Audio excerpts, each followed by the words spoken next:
Online පුස්තකාලේ කෙටි කතා YouTube channel එක subscribe කරලා තියාගන්න. ජීවිතය වූ සත්‍ය ආදර කතා හා ජීවිතයට වටින කතාවක් ඔයාලා වෙනුවෙන් ඔන්ලයින් පුස්තකාලය හැමදාම තරන් එනවා.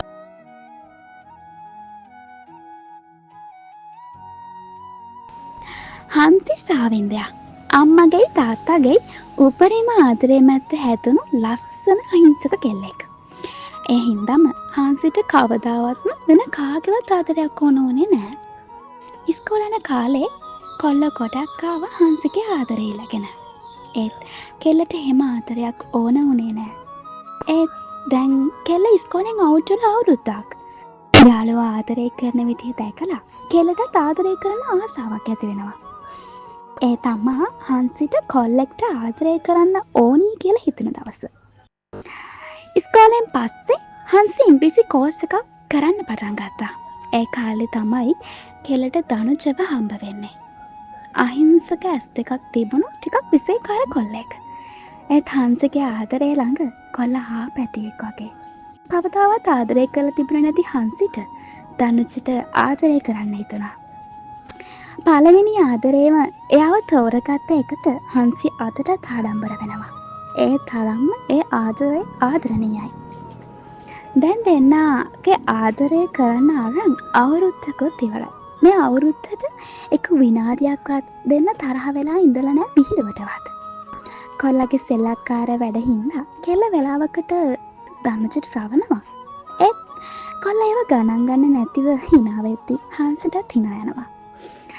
එතකොට කොල්ලා කරන්නේ කෙල්ලව තුරුළු කරන් hina වෙන එක. සුදු මැණික කියන්නකො සුදු අයියේ හොඳට පාඩම් කරනවා නේද මගේ මැණික? ඔව් සුදු අයියේ. ඔයා දන්නවනේ ඔයාගේ මැණික ඔයා කියන දේ අහනවා කියලා. ඒකනේ මගේ සුදු බෝලෙට මම මෙහෙම ආදරය කරන්නේ. ඒක නෙමෙයි අයියේ. ඊයේ අම්මා ෂෝයි කතාවක් ඇහුවනේ. මොකක්ද? අම්මා ඊයේ මගෙන් අහනවා කොල්ලෝ එහෙම යාළු වෙන්න නැද්ද කියලා. හංසිගේ ගොතල දාලා තිබුණු දෙක කොණ්ඩේ අල්ලන්න නිම බලාගෙන කිව්වේ මුණ රතු කරන් ලැජ්ජාවෙන්. එතකොට ඔයා මොකද කිව්වේ? මම කිව්ව නෑ කියලා. මොකක්? ඔව් ඉතින් මම කිව්ව නෑ කියලා. එතකොට ඒක ඇහිලා අප්පච්චි ඇහුවා එහෙනම් මම කප මහත්තයාට කියන්නද හිමිහිට කටයුත්තක් බලන්න කියන්න කියලා. ඉතින් මම මොනවා කියන්නද? මම හා කිව්වා. මොකක්ද කිව්වේ? ආයෙත් කියන්න බලන්න. ආයෙ කියන්න ඕන නෑනේ අනේ. ඔයාට ඇහුණානේ. ඇත්ත තමා. සුත්ති ඔයා කියන්නේ ඇත්තමද? ඔව්වනේ. තනුජ ආයෙ මුකුත්ම කිව්වේ නැහැ. පැත්තකට ගිහින් කහකට හේතු වුණා. හංසි ගිහින් කොල්ලගේ උරහිසට මුණ තියාගත්තා. සුදු අයියේ ඔයා තරහද? නෑ සුත්ති. ඔයාත් එක්ක තරහ වෙන්න බෑ කියලා දන්නවනේ මට. මං යන්නම් සුත්ති. තවත් මෙහෙම ඉන්න බෑ අපිට. හංසිට තේරුණා කොල්ල අඬනවා කියලා. හංසි ගොඩක් බය වුණා. කවදාවත් එයාගේ ඇස් දෙකට කඳුළු දුන්නේ නැති කෙල්ලගේ කොල්ලගේ ඇස් වලට විහිළුවට හරි කඳුළු දුන්න නේද කියලා. ඒ හින්දාම හංසි තනුජ තවත් හයියෙන් තුරුළු කරගත්තා. අනේ සුදු අයියේ ඔයාගේ සුද්දි විහිළුවක් කරේ රත්තරනේ. අනේ මට සමා වෙන්න. කඳුළේ එළියට පැනලා තිබුණේ නැතත් තනුජගේ ඒ සුදු මුහුණ රතු වෙලා තිබුණේ හැවෙද්දෙත්. මොකද්ද සුද්දි ඔයා කිව්වේ? විහිළුවක්? ඇයි මාත් එක්ක එහෙම විහිළු කරන්නේ? ඇයි සුද්දි එහෙම? අනේ සුදු අයියේ අහන්නකෝ. අම්මා මගෙන් ඇහුවා තමයි. එයා කිව්වේ මට කැමති කෙනෙක් හොයාගන්න එයාලා අකමැති වෙන්නේ නෑ කියලා. මගේ සුදු අයියට එයාලා කොහොමත් අකමැති වෙන්නේ නෑ. මම දන්නවා. මටත් වඩා එයාලා ඔයාට ආදරය කරනවා. අනේ මගේ පිස්සි. ඔහොම විහිළු කරන්න එපා සුද්දි. මගේ හුස්මත් යයි. ඒ ආදරේ ගලන් ගියපු හැටි බලන්නත් ආසයි. ඒ තරම්ම ලස්සන ආදරයක් එයා ළඟ තිබුණා. අපි දන්නවා දුව වැරදි තීරණයක් ගන්නෙ නෑ කියලා පුතේ. පුතේ අපේ අකමැත්තක් නැහැ. පුතාලගේ දෙමව්පියොත් එක්ක කතා කරලා එයාලා එක්කගෙන එන්න. දවසක කෑමකටත් එක්කම. තනුජ හංසිව ඉල්ලගන්න හංසික ගෙදර ගියාම කෙල්ලගේ අප්පච්චි කිව්වේ එහෙම. හංසි නම් දැනගෙන හිටියා කවදාවත්ම ගෙදරින් මේකට අකමැති වෙන්නේ නෑ කියලා. අකමැති වුණොත් මේ තරම්ම හොඳ කොල්ලෙක් ආයෙ කොහෙන්වත් හොයාගන්නත් නෑ කියලා හංසි දන්නවා. සුද්දි හෙට වැඩක්ද? නෑ අයියේ. ඇයි? මට චුට්ටක් ඔයාව මීට් වෙන්න ඕනි. හෙට ටවුන් එන්න පුළුවන්ද? සුදු අයියේ මොනවා හරි හදිස්සියක්ද? එහෙම නෑ මණික. ඔයා එන්නකෝ. අනේ ඔයා ගොඩක් අමුතුයි කතා කරන විදිය සුදු අයියේ. මට බයත් එක්ක. එහෙම නෑ සුද්දියෝ. එන්නකෝ. ඔයා හෙට ආපුවම අපි කතා කරමු. මම හැමදාම දාන කතා ඉක්මනින්ම ඔයාලා ගාවට ගෙන්න ගන්න මෙන්න මෙහෙම channel එක subscribe කරලා notification all දාලා තියාගන්න. හා කොහෙද අයියේ ඉන්නේ? ගෙදර මැනික. හා මම තියන්නම්. බුදු සරණයි. බුදු සරණයි සුද්දි. පරිස්සමෙන් එන්න මැනික. එදා කියලා නිදා ගන්න කියත් පපුව ගැහෙන්න වගේ. තනුජ කතා කළේ මොනවා හරි හිතේ තියන් කියලා හංසිට තේරුණා. ගියාට හංසි රෑමදත් හැරුණේ හිතේ තිබුණ බය හින්දම. උදේම නාලා හැම තනුජ අරන් දුන්නු කවුමුකුත් ඇඳලා හංසි තනුජව හම්බ වෙන්න යන්න ලෑස්ති වුණා. "තුව අර පුතාට ඉක්මනට එයාලගේ දෙමව්පියොත් එක්ක එන්න කියන්න. තැන් තැන් වල මුණ ගැහිලා මේ වෙනකන් අහගත්තේ නැති වචන අහගන්නේ නැතුව." එළියට බහින්න හතත්තිම අප්පච්චි කෙල්ලට එහෙම කිව්වා. ඔළුව දෙපැත්තට හොලවලා හංසි හා කිව්වා. හංසි යද්දි තනුජ ඇවිත්. එයාලා හම්බෙන්න ගගා එන සියඹලා ගහයට බංකුවේ ඉඳගෙන කොළ ලොකු කල්පනාවක. "සුදු අයියේ ඔයා ආවද? අම්මෝ සුවඳ ලස්සනයි සුද්දි. ඇයි ඔයා බය වුනේ? ඇයි මම කතා කරද්දි ඔයා මොනවද කල්පනා කරේ?" "මුකුත් නෑ සුද්දි. ඔයා අවුලෙන් වගේ අයියේ. ඇයි එහෙම?" "සුද්දි මම දෙයක් කියන්නම්. ඔයා තරහ වෙනවද?" "අනේ අයියේ මට ඔයාත් එක්ක තරහ වෙන්න බෑ කියලා දන්නව නේද? මොකක්ද කියන්න හදන්නේ? මාව බය කරන්න නැතුව කියන්නකෝ." "සුද්දි අපේ ගෙදරින් මේකට කැමති නෑ සුද්දි. අම්මලා කියනවා එයාලා හොයලා දෙන කෙනාව බදින්න ලෑස්ති වෙන්නලු."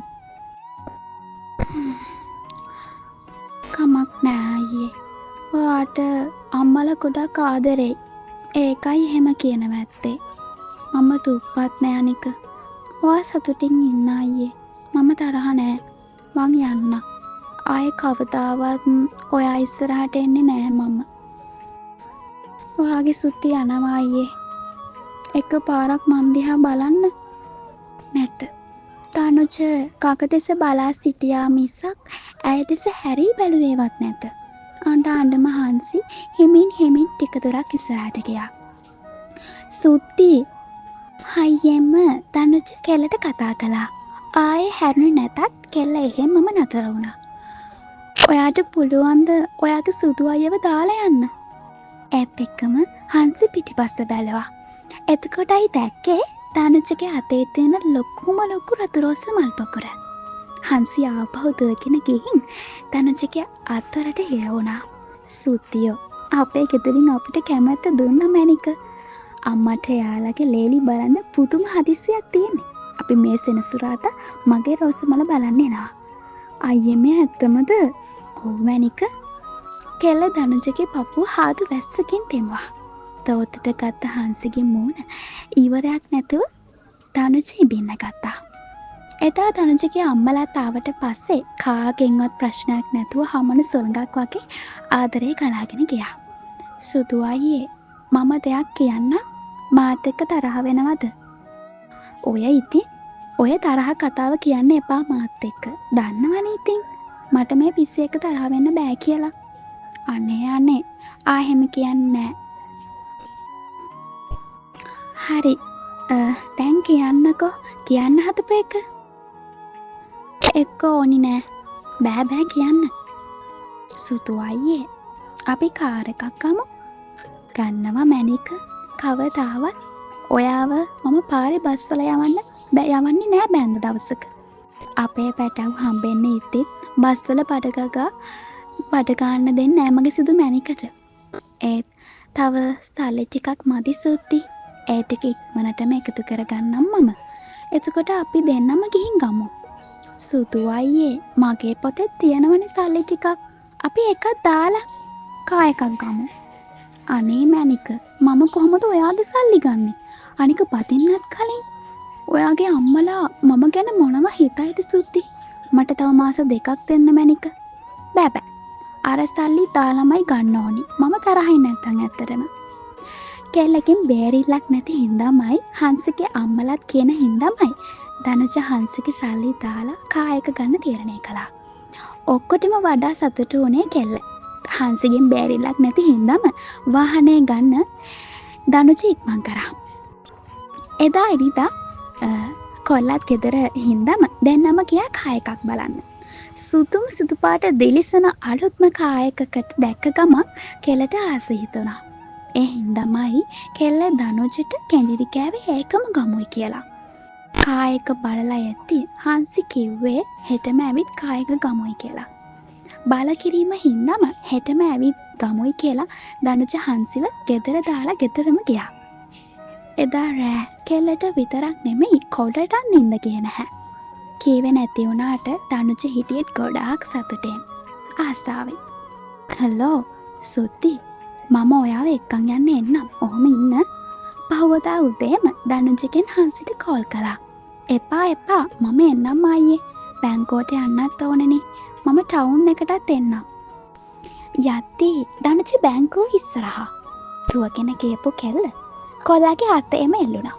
good morning සුද්දි. good morning මගේ අයියේ. සුද්දි ඔයා ඉරන් ඉතාගත්ත නැද්ද?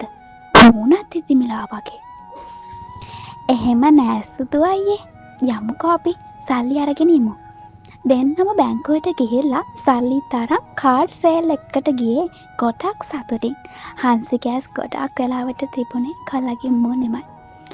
ඒ බලන් ඉන්න විදිහට නම් වෙන තැනක වුණා නම් කෙල්ලගේ මූණ හාදු වලින් නාවන්න තරම් ආසාවක් දනුජට ආවා.